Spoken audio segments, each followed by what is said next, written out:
The storm is over now. Porsha, the storm is over now. All right, so let's talk about what's going on with Porsha and Simon.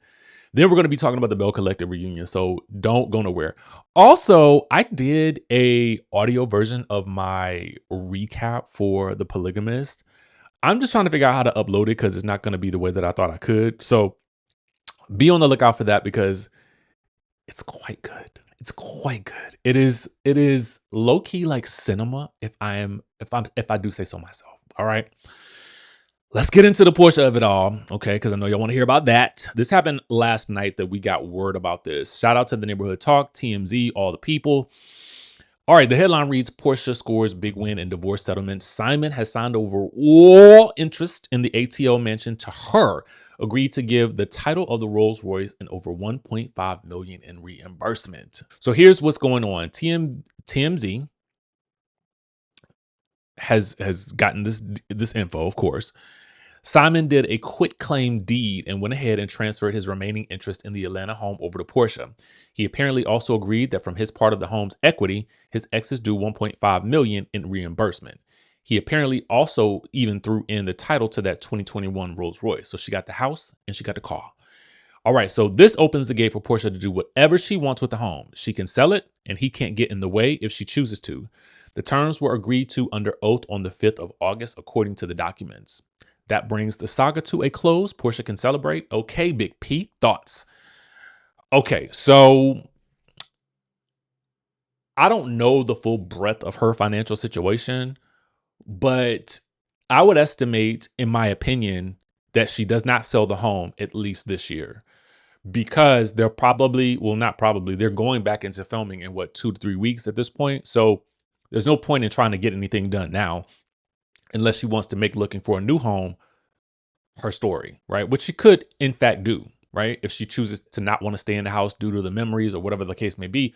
But I would say for at least the next year, she would probably be in this house. That's just my thoughts. But let's head on over to wherever Simon is right now, that he is out there celebrating with his drinks and his two-step, okay? He is toasting to freedom, apparently. And he says this. They forgot to mention they also inherited $8 million in debt and still got to pay me. Being debt free is my flex. So my question is, I mean, I don't know how all of this works with what they have going on because we really are only talking about the house. Are we talking about taxes that are coinciding with the house or some other business ventures? Is that what we're talking about? And if he has to pay her $1.5 million, then what does she have to pay him? I guess that's what I'm kind of confused on. Anyway, he says being debt free is my flex. I mean, at the end of the day, it's like you're in a whole nother country. So are you really worried about paying these debts if you had them? No shade to the people, okay? But you can't come back no more, right? So I wouldn't even be worried about paying no bills from over here. But that's just me. I don't know if that's even feasible or possible or however that works. But y'all let me know in the comment section down below. I'm just estimating what he might be able to do and what he might not be able to do based on what he might be intending to do next. Okay, that's just my thoughts. Y'all let me know. Y'all remember the standard, Kelly? Yeah, the standard. It has been set. She's selling some t-shirts. I said start a podcast, but t-shirts may be the next best thing. Listen, I do know that the t-shirt business is booming, right? It is booming. But maybe I work too hard. Maybe in my mind, I work too hard, right? Let me tell you why. Because all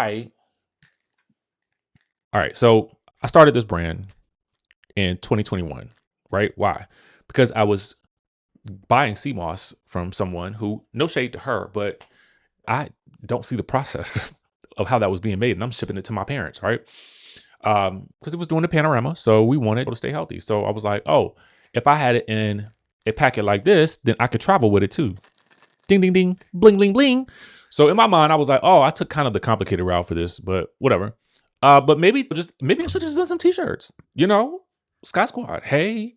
So she went with the standard and the white tee and the confessional chair and the Netflix documentary. So she says Netflix My Netflix documentary on how I set the standard, but Marlo has chimed in with some good old laughing emojis, but also a heart. Kelly says Marlo Hampton, hey sis, the MF standard. Seeming to agree that Marlo was indeed probably the fashion set standard for Real Housewives of Atlanta. The fashion standard, okay? The fashion standard. Do you agree or do you not agree? Who do you think was someone else? Because here's the thing. Sometimes people are interested in fashion without necessarily letting you know that they're interested in fashion. And they just have a very unique sense of style. But I would say because Marlo was always very intentional about her fashion and helping put other people on the show with styling, and from what we understand now, I just would have to say I would probably give that award to Marlo. And still to this day, she's still doing the doggone thing, right? Let's talk about the Belle Collectives, the Bells. They are indeed a ringing for part 2 of the Belle Collective season 8 reunion. That surprised me the most this season will be Latrice. She was a baby. I never thought I'll see the day where she matures. The storyline that kept me up at night was Glenn and Leticia. I'm rooting for them to make it. Glenn, stop the shit. I do believe reconciliation is in the air tonight. We saw that Leticia and Latrice were able to reconcile. I hope it stays. Were they? Because I don't know, friend. This reunion, I mean, I think it might have set them back a little bit. So listen, the night is young, okay? So let's see if Marie and Carrie can make that happen too. The question that I've been dying to ask the cast tonight is, should Shantae be a Belle? The person... Ooh.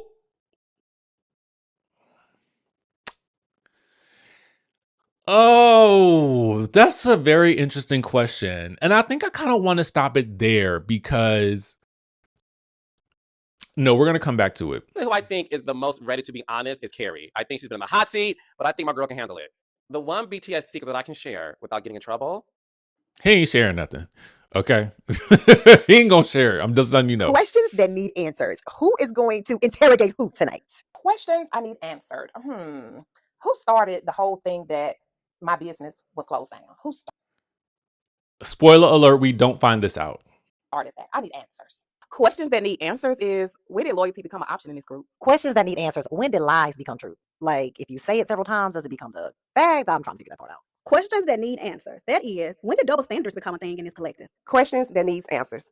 I have a question, and my question is, who brought my fiance, had a baby on the way, into the collective? Who brought it to the collective? I still don't know. Questions that...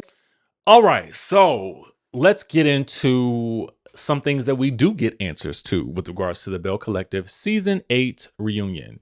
It's titled Threesome's a Crowd. In part 2 of the reunion, Tambra phones a friend to help dispel a rumor.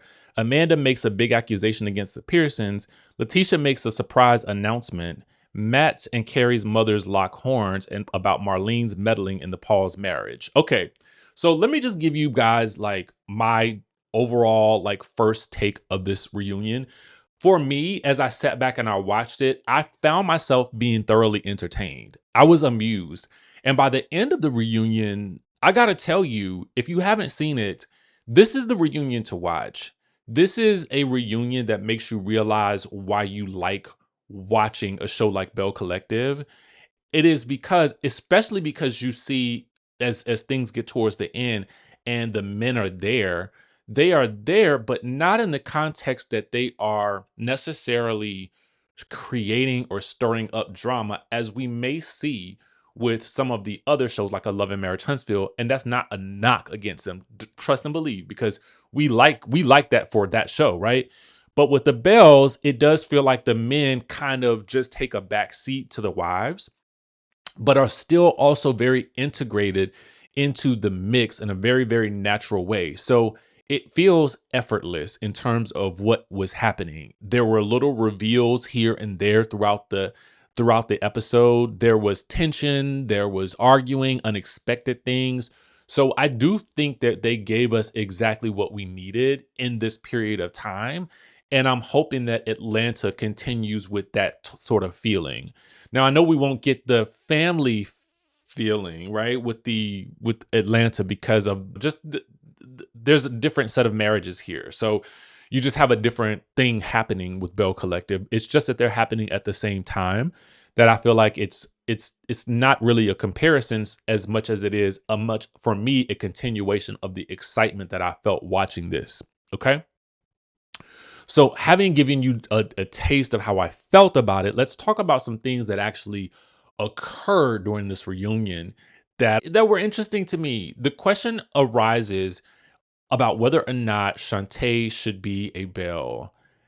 I would have to say, if you're gonna make Shantae a Belle, you would need to make Amanda a Belle.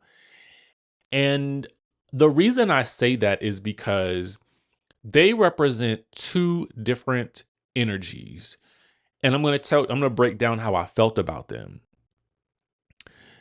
There's a thing with Shantae that I don't understand why she's so invested in what Tamara's doing.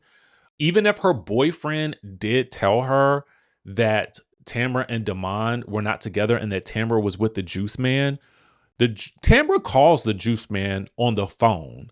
Okay. And I'm shocked that we've just reduced him to being just the juice man. I cannot remember the man's name. Ralph, is it maybe? But whatever. The juice man is on the phone and he's emphatic about not being with Tamara. He's like, actually, hell no. Okay. He is not with her. They ain't been together. And he's offended that it keeps coming up in this way. He's annoyed and upset.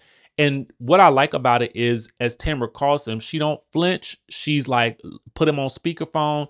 And I felt like it looked like you could see Shantae off to the side on her own phone, but I couldn't really tell.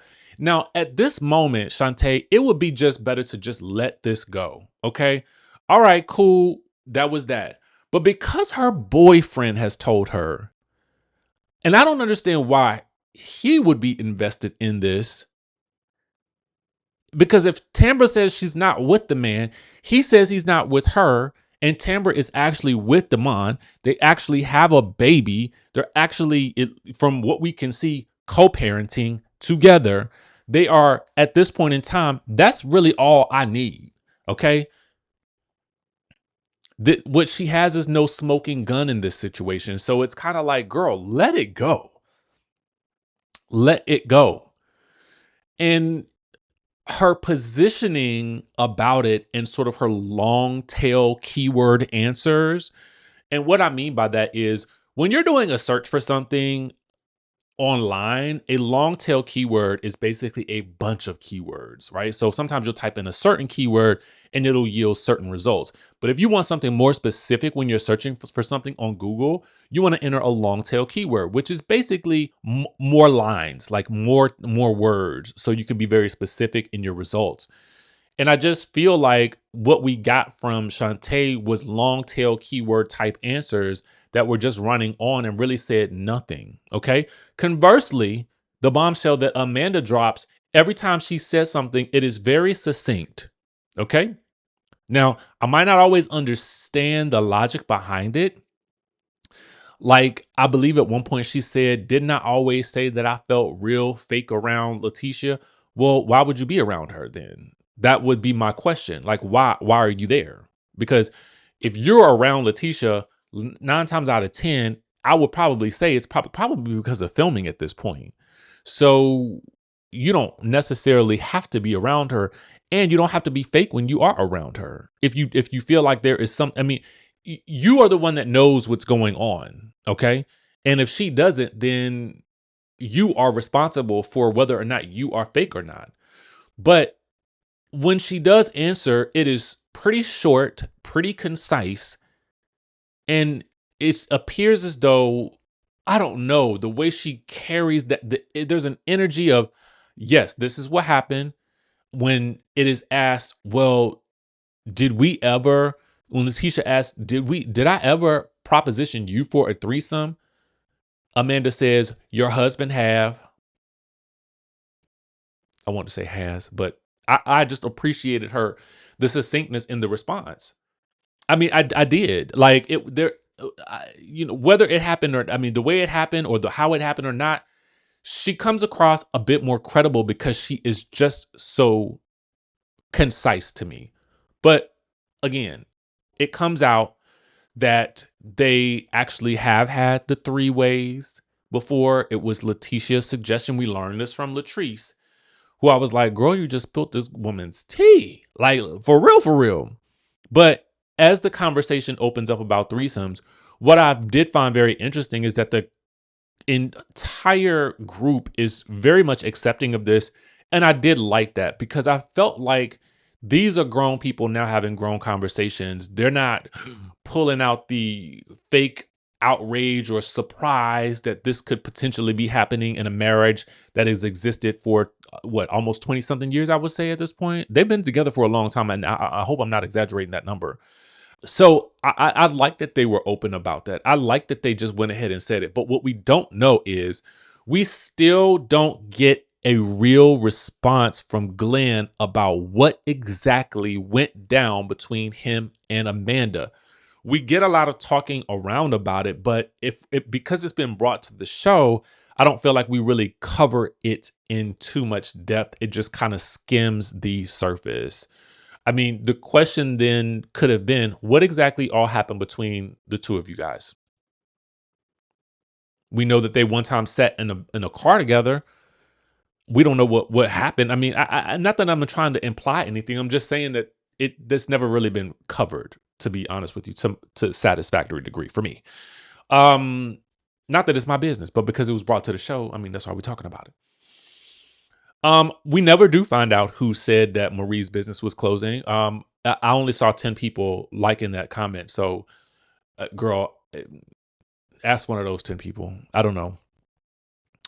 It does come up about who indeed actually spread the rumor around the group that there was a rumor out there that Selena's husband, Mike, had an outside baby. There was this allegation.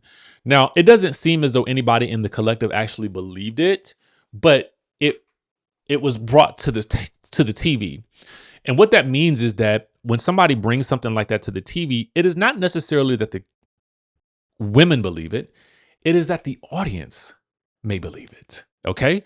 And if the audience believes it, then they will likely never forget it. And they may drag the situation for much longer because it's easier to believe that which is a bit more scandalous than it is to believe that which is a little more boring, which is that he does not. Okay.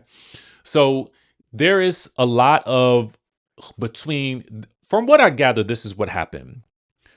Marie tells Selena, hey, this may come up at Carrie's party. This may come up, so just be prepared. This seems to happen off camera. It seems like Tambra and or Carrie overheard it, and at some point that information gets back to the men.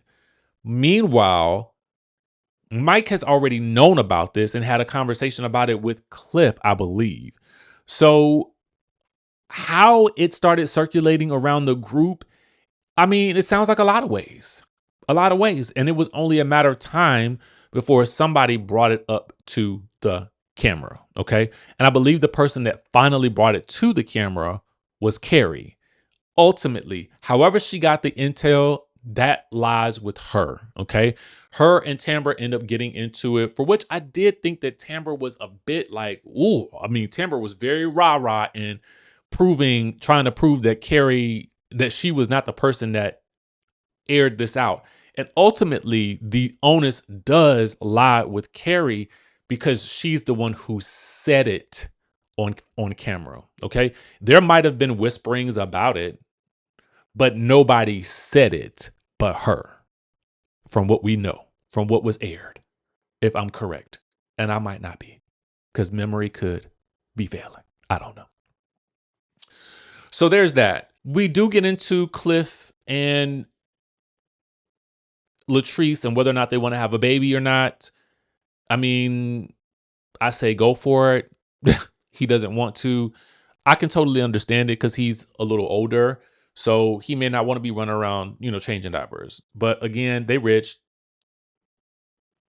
I mean, not that I want to be, I hate to say something like that because I feel like that's me being in their pockets and telling them what to do with their money. But I think that's a healthy alternative. But to a certain degree, you can hire all the help in the world. You still want to be hands-on with your kids. So there's still some ripping and running that he would have to do. It just is.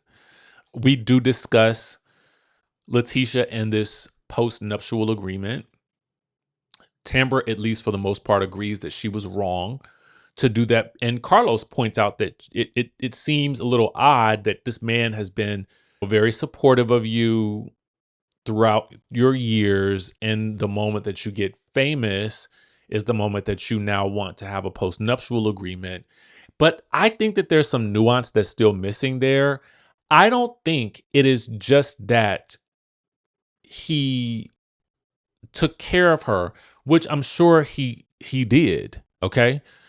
But I think it is also for her, there is a level of hurt that she is trying to maybe mentally protect herself from in the future, for which she then is always prepared for if something happens. That to me was how I took what she did. Now, is it right? I don't know. All I know is it sounded like to me she was trying to protect her heart and her finances in the event that something happens and they part ways, or she decides to leave and he's done all of these things. She's like, okay, well, what do I do? I could imagine her having that thought. Maybe that's what led to it. I can't say she's for sure wrong for that. I can't. I think it is within her, within the realm of reason, that she would be wary and that she would consider her options. So overall, Carrie, let me tell you something. Carrie's mom, Eleanor, and Matt's mom, Miss Marlene, ends up coming out, and they do not disappoint.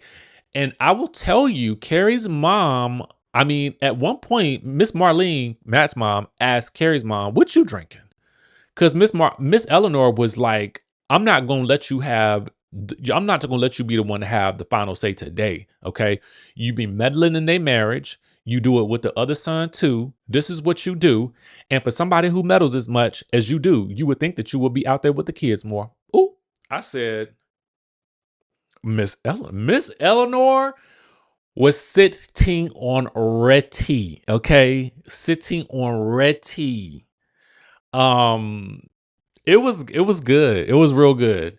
I like Matt's mom though. She to me is kind of gives like diva villain, but I like it because I think there's also this element of she knows it's a show. My belief, okay? But my belief is that she also might just have a takeover spirit, okay? Um and I think it riled something up in Miss Eleanor. And so what you ended up having was this mother versus mother standoff, which ends up being really good with Carrie and mostly Matt caught in the crossfire. Okay. But Miss Marlene still feels like Carrie blames her for her own shortcomings. And I'm like, ooh, my God. My. So that was good. It was a good little, situation that happened right there. We close out, we don't find out who is, spreading this rumor about Marie. But what we do get is the fact that this is something that I did like, because I've been teetering on the verge of also not drinking as well, for which I drink very little now. I tried to drink I tried to drink a drink last night, and I was just like, I can't finish it. I just can't. I don't know how it got to this point. I don't know what's wrong with me, but they ended up bringing out Dr. Marie Colas, and they had her face on there. I thought that was so neat. That was so neat. And as someone who's always searching for like really nice non-alcoholic beverages recently, I thought that was really dope. And there's something again about Marie that I felt like I could connect with, because that idea of just give me a Coke, right? Because that will always be my go-to when I don't want to drink. My friends know this. I'm gonna get a Coke. Just give me a Coke. I don't want no alcohol. Because here's the thing too. When you get a Coke, you can always tell people that, because people want you to drink. When they drinking, they want you to drink. So the thing that you can always do is be like, listen, I got a drink right here. I got Coke. I got Jack and Coke, whiskey and Coke. Nobody gonna know. How they gonna know? because it's not like I'm not gonna give you none of my drink. I'm gonna sip my Coke myself. But my friends who know, they know, and I'm just gonna smile and laugh and nod it off. Okay. Anyway, that was Belle Collective. I thoroughly enjoyed this season. I actually thoroughly enjoyed it. It felt lighter, but it felt still like there was some drama. This is the type of TV that I like, and I know it's difficult to know what we as fans need in every season, because every season of our lives we're all generally experiencing something different, but sometimes collectively as a viewing audience, we are experiencing the same things, whether it is things that are happening in the news, whatever the case may be. So in every season, it's difficult to foresee what the audience will need based on the trending, what's happening at the time, what other shows are doing, and if they're going too far to the dark, then does your show go too far to the dark too? Then that makes TV just hard to watch in general at that point in time. But I think this reunion right here is an example of a reunion, and in particular, a season that did not veer too far into the darkness, but gave us just enough drama and chaos to keep us coming back. They hit the sweet spot. I gotta tell you, knocked it out of the park. This is the type of TV right now that I need, that I want to watch, that makes me excited to review these shows. Okay. So with that being said, make sure you guys like this video. Again, the polygamous review will be coming out. I think I just have to put some photo over the audio. I don't know why I just didn't record it as a video, because I was thinking to myself I was going to post it to my Substack. But anyway, I digress. It's good. Okay. It's good. Okay. It is good. It is good. So with that being said, that will be forthcoming maybe later on tonight or tomorrow morning, but I will catch you in the next video.